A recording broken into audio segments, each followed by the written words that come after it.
ನಮಸ್ಕಾರ ವೀಕ್ಷಕರೇ, ಎಲ್ಲರಿಗೂ ಸನೀಸ್ ಕಿಚನ್ಗೆ ಸ್ವಾಗತ. ನಾನು ನಿಮ್ಮ ಸಂಧ್ಯಾ ರಘು. ಇವತ್ತೊಂದು ವೆರೈಟಿ ಆಗಿರೋಂಥ ರೆಸಿಪಿಯೊಂದಿಗೆ ನಿಮ್ಮ ಮುಂದೆ ನಾನು ಬಂದಿದ್ದೀನಿ. ಅದೇ ಸಬ್ಬಾಕ್ಸಿ ಸೊಪ್ಪು ಮತ್ತು ಶಾವಿಗೆಯ ಇಡ್ಲಿ. ಈ ಸಬ್ಬಾಕ್ಸಿ ಸೊಪ್ಪು ಅಂದರೆ ದಿಲ್ ಲೀವ್ಸ್ ಅಂತ ಹೇಳ್ತಾರಲ್ಲ, ಅದು ಈ ಮಕ್ಕಳೆಲ್ಲ ಸಬ್ಸಿಗೆ ಸೊಪ್ಪನ್ನ ಅಷ್ಟು ತಿನ್ನೋದೇ ಇಲ್ಲ. ಸೊ ಈ ಥರ ಒಂದು ಸಣ್ಣದಾಗಿ ಕಟ್ ಮಾಡಿಬಿಟ್ಟು ನಾವು ಈ ಡಿಶ್ನ ಮಾಡೋದ್ರಿಂದ ಅದು ಗೊತ್ತಾಗೋದು ಇಲ್ಲ ಮತ್ತು ಮಕ್ಕಳು ಅದನ್ನು ತಿಂತಾರೆ ಕೂಡ. ನೋಡಿ, ಸಬ್ಬಾಕ್ಸಿ ಸೊಪ್ಪನ್ನ ಸುಮಾರು 1 ಬಟ್ಲಷ್ಟು ಸಬ್ಬಾಕ್ಸಿ ಸೊಪ್ಪನ್ನ ನಾನು ಸಣ್ಣದಾಗಿ ಕಟ್ ಮಾಡಿಕೊಂಡು ಒಂದು ಬಟ್ಲಿಗೆ ಹಾಕ್ಕೊಂಡಿದ್ದೀನಿ. ಇದಕ್ಕೆ 1 ಬಟ್ಲಷ್ಟು ಅಕ್ಕಿ ಶಾವಿಗೆನ ಸೇರಿಸ್ಕೊತಾ ಇದ್ದೀನಿ. ನಾನಿಲ್ಲಿ MTR ಅವರ ಅಕ್ಕಿ ಶಾವಿಗೆ ಸೇರಿಸ್ಕೊತಾ ಇದ್ದೀನಿ. ನೀವು ಬೇಕಾದರೆ ಇನ್ನೂ ಸಣ್ಣಗೆ ಬರುತ್ತಲ್ಲ ಅನಿಲ್ ಶಾವಿಗೆ, ಅದನ್ನು ಕೂಡ ಹಾಕ್ಕೋಬೋದು. ಇವೆರಡನ್ನೂ ಹಾಕ್ಕೊಂಡ್ಬಿಟ್ಟು ಚೆನ್ನಾಗಿ ಇದನ್ನು ಮಿಕ್ಸ್ ಮಾಡ್ಕೋಬೇಕು. ಇದ್ರ ಜೊತೆಗೆ ನಾನು ಒಂದು ಅರ್ಧ ಬಟ್ಲಷ್ಟು ಕ್ಯಾರೆಟ್ ತುರಿನೂ ಕೂಡ ಇದಕ್ಕೆ ಸೇರಿಸ್ಕೊತಾ ಇದ್ದೀನಿ. ನಂತರ ಇದಕ್ಕೆ 4 ಹಸಿರು ಮೆಣಸಿನ್ಕಾಯಿ, ಖಾರಕ್ಕೆ ಎಷ್ಟು ಬೇಕಾದರೂ ಹಾಕ್ಕೊಳ್ಳಿ, ಮತ್ತು ಕೊತ್ತಂಬರಿ ಸೊಪ್ಪು, ಒಂದು ಸ್ವಲ್ಪ ಕೊತ್ತಂಬರಿ ಸೊಪ್ಪನ್ನು ಕೂಡ ನಾನು ಇದಕ್ಕೆ ಈಗ ಸೇರಿಸ್ಕೊತೀನಿ. ಇದನ್ನೆಲ್ಲ ಸೇರಿಸ್ಕೊಂಡ ನಂತರ ಇವಾಗ ನಾನು ಇದಕ್ಕೆ ಒಂದು ಚಿಕ್ಕ ಬಟ್ಲಲ್ಲಿ 1 ಬಟ್ಲು ತುಂಬ ನಾನು ಮೊಸರನ್ನ ಇವಾಗ ಇದಕ್ಕೆ ಹಾಕೋತಾ ಇದ್ದೀನಿ. ಹುಳಿ ಮೊಸರಿದ್ರೆ ತುಂಬ ಚೆನ್ನಾಗಿರುತ್ತೆ. ಇದನ್ನೆಲ್ಲ ಹಾಕ್ಕೊಂಡು ಚೆನ್ನಾಗಿ ಮಿಕ್ಸ್ ಮಾಡ್ಕೊಳ್ಳಿ. ಶಾವಿಗೆ ಎಲ್ಲ ಏನಿರುತ್ತೆ ಅದು ನಿಮಗೆ ಕಲಿಸ್ಬೇಕಾದ್ರೆ ಎಲ್ಲ ಮುರಿದೋಗುತ್ತೆ, ಪರವಾಗಿಲ್ಲ. ಅದನ್ನು ನೀಟಾಗಿ ನಾವು ಕಲಿಸ್ಕೋಬೇಕಾಗತ್ತೆ. ಹೀಗೆಲ್ಲ ನೀಟಾಗಿ ನಾವು ಕಲಿಸ್ಕೊಂಡು ಇಟ್ಕೋಬೇಕಾಗತ್ತೆ. ನೋಡಿ, ಈಗ ಇದು ರೆಡಿಯಾಗಿದೆ.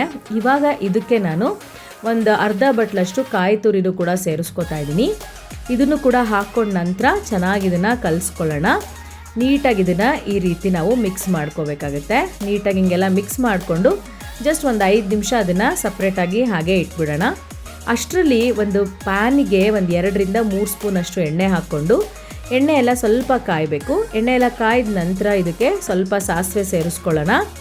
ಸಾಸಿವೆ ಎಲ್ಲ ಸೇರಿಸ್ಕೊಂಡ ನಂತರ ಇದು ಸಾಸಿವೆ ಎಲ್ಲ ಸಿಡಿಬೇಕು. ಸಾಸಿವೆ ಎಲ್ಲ ಸಿಡಿದ ನಂತರ ಇದಕ್ಕೆ 1 ಸ್ಪೂನಷ್ಟು ಜೀರಿಗೆನೂ ಕೂಡ ಸೇರಿಸ್ಕೊಳ್ಳೋಣ. ಜೀರಿಗೆನೂ ಹಾಕಿದ ನಂತರ ಇದಕ್ಕೆ ಕಡಲೆಬೇಳೆನೂ ಹಾಕ್ಕೊಂಡು ಸ್ವಲ್ಪ ಹೊತ್ತು ಅದನ್ನು ಫ್ರೈ ಮಾಡ್ಕೊಳ್ಳೋಣ.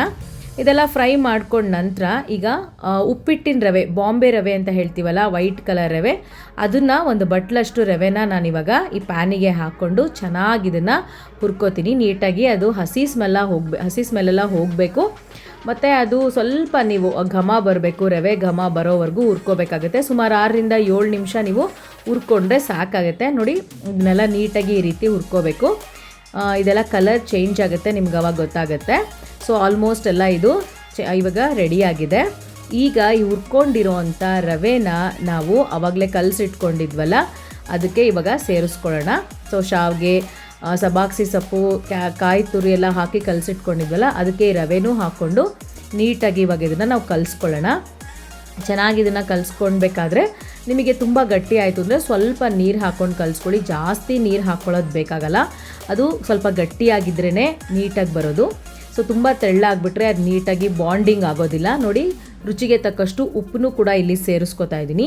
ಉಪ್ಪನ್ನು ಸೇರಿಸ್ಕೊಂಡು ಚೆನ್ನಾಗಿ ಇದನ್ನು ನಾವು ಮಿಕ್ಸ್ ಮಾಡ್ಕೊಳ್ಳೋಣ. ಸ್ವಲ್ಪನೇ ನೀರು ಹಾಕ್ಕೊಳ್ಳಿ, ಜಾಸ್ತಿ ಬೇಡ. ಸ್ವಲ್ಪ ನೀರು ಹಾಕ್ಕೊಂಡು ಚೆನ್ನಾಗಿ ಇದನ್ನು ಮಿಕ್ಸ್ ಮಾಡಿಬಿಟ್ಟು ಒಂದು 10 ನಿಮಿಷ ಬಿಟ್ಬಿಡಿ. ಅದು ಚೆನ್ನಾಗಿ ಅದು ನೆನ್ಕೊಳ್ಳುತ್ತೆ. ಅಷ್ಟರಲ್ಲಿ ನೀವು ಚಟ್ನಿನ ರೆಡಿ ಮಾಡ್ಕೋಬೋದು. 10 ನಿಮಿಷ ಆದ ನಂತರ ನೋಡಿ, ಈ ಥರ ನಾನು ಇಡ್ಲಿ ಪೇಟಿಗೆ ಸ್ವಲ್ಪ ಎಣ್ಣೆ ಸವರ್ಕೊತಾ ಇದ್ದೀನಿ. ಎಣ್ಣೆ ಸವರ್ಕೊಂಡು ನಾವು ರೆಡಿ ಮಾಡಿಟ್ಕೊಂಡಿದ್ದೀವಲ್ಲ ಮಿಕ್ಸ್ಚರು, ಅದನ್ನು ಇವಾಗ ಸ್ವಲ್ಪ ಈ ಉಂಡೆ ಥರ ನಾವು ಮಾಡಿಕೊಂಡು ನೀಟಾಗಿ ಇದಕ್ಕೆ ಹಾಕಿ ನೀಟಾಗಿ ರೀತಿ ಇಡ್ಲಿ ಪ್ಲೇಟಿಗೆ ನಾವು ಹಾಕ್ಕೋಬೇಕಾಗತ್ತೆ. ಇದನ್ನೆಲ್ಲ ಹಾಕ್ಕೊಂಡ ನಂತರ ಎಲ್ಲ ಪ್ಲೇಟಿಗೂ ಹಾಕ್ಕೊಂಡ ನಂತರ ಇದನ್ನು ಸುಮಾರು ಒಂದು 6-7 ನಿಮಿಷ ನಾವು ಇಡ್ಲಿನ ಹೇಗೆ ಬೇಯಿಸ್ಕೊತೀವೋ ಆ ರೀತಿ ಬೇಯಿಸ್ಕೊಂಡ್ರೆ ಸೂಪರ್ ಟೇಸ್ಟಿಯಾಗಿರುವಂಥ, ಡಿಫ್ರೆಂಟ್ ಆಗಿರುವಂಥ ಮತ್ತು ಅಷ್ಟೇ ಹೆಲ್ದಿಯಾಗಿರುವಂಥ ಸಬ್ಬಕ್ಕಿ ಸೊಪ್ಪಿನ ಮತ್ತು ಶಾವಿಗೆಯ ಇಡ್ಲಿ ರೆಡಿಯಾಗಿಬಿಡುತ್ತೆ. ಇದನ್ನು ಒಂದು 6-7 ನಿಮಿಷ ನೀವು ಸ್ಟೀಮಲ್ಲಿ ಬೇಯಿಸ್ಕೊಂಡ್ರೆ ಸಾಕಾಗಿಬಿಡುತ್ತೆ. ಸೂಪರ್ ಟೇಸ್ಟಿಯಾಗಿರೋ ಇಡ್ಲಿ ರೆಡಿಯಾಗಿಬಿಡುತ್ತೆ. ಇದನ್ನು ನೀವು ಕಾಯಿ ಚಟ್ನಿ ಜೊತೆಗೆ ತಿಂದರೆ ಸಕ್ಕದಾಗಿರುತ್ತೆ. ಏನೋ ಹೊಸ ವೆರೈಟಿ, ಮಕ್ಳಿಗೂ ಇಷ್ಟ ಆಗುತ್ತೆ. ನೋಡಿ, ಆ ಎಣ್ಣೆ ಸವರಿದ್ರಿಂದ ಆರಾಮಾಗಿ ನೀಟಾಗಿ ಕೂಡ ಅದು ಬಂದುಬಿಡುತ್ತೆ.